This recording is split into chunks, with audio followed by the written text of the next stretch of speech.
Hi, I'm Jennifer Dior, professor of flute at UNC Charlotte, and what you just heard was the Minuet from L'Arlésienne by George Bizet, which is the all-district solo this year for grades 9 and 10.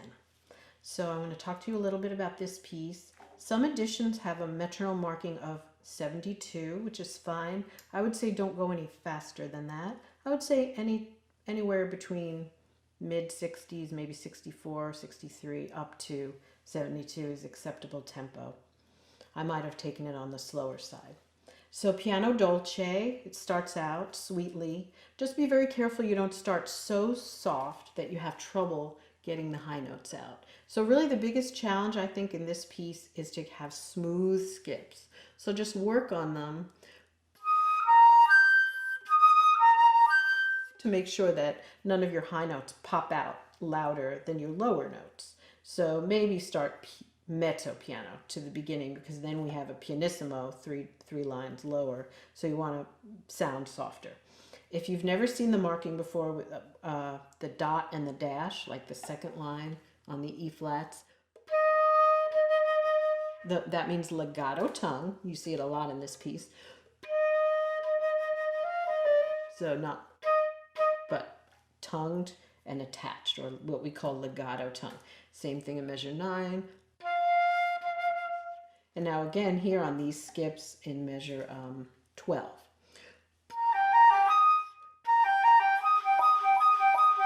Just work on the skips. That's a little bit tricky, that G to E flat. Just go back and forth, take your time, and really what's going to determine your tempo is how fast you can do those types of things.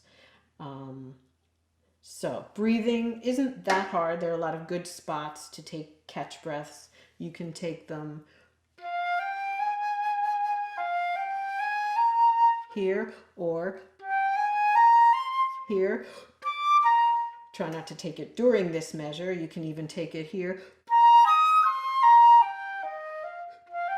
What we call catch breaths. Maybe take a couple of those and do a nice crescendo and then a nice decrescendo. You've got some more legato. So just very smooth and beautiful, this piece. One thing that I think is very helpful is, instead of doing your normal B flat key, which is this, then there's the lever B flat, and then there's the thumb B flat. So that means you don't have to use your first finger. I think for this piece it helps a lot with the G to B flats. For example, if I did it the normal way versus, it's a lot smoother no matter how hard I try to make the normal B flat to G smooth. It's a lot better with the thumb B flat. And so it really helps in this, that, and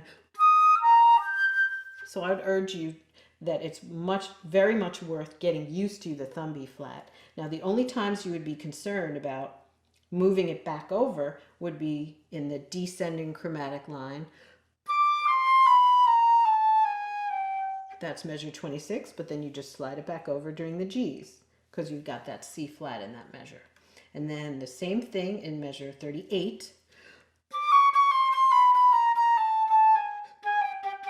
And then, by the way, I am slowing down there. I'm sure you noticed that in the recording, both parts where it comes back. I slowed down there, and it's traditional to do that. You don't have to do it if you don't want to. Just don't do it. I think it sounds pretty. If you want to do it, make sure when you do it, you make it obvious that that's what you're doing, your intention, so that whoever's listening doesn't think, why are they doing that? Make it very intentional. So the thumb B flat I think is very important. The mood on the first page is just beautiful, and then a little more intense at 43 through 47 through 52, all of those 3 lines. First time it's written as fortissimo, so really make a big deal about that, more aggressive and loud, of course, blowing down to make sure you're not sharp. So check yourself with a tuner. And I think that's about it. Just being steady on your skips and not rushing in the 8th note sections. For example, measure 19. For the first time here you have, as opposed to a bunch of 16th notes before that. Some students take off there and go way too fast, so be careful of that. For example, I'm going to start at 17.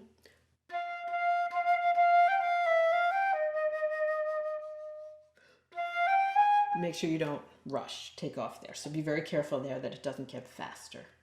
And I just think you'll have a lot of fun working on this. Good luck. And if you have any questions, feel free to email me at jdior@uncc.edu. And good luck.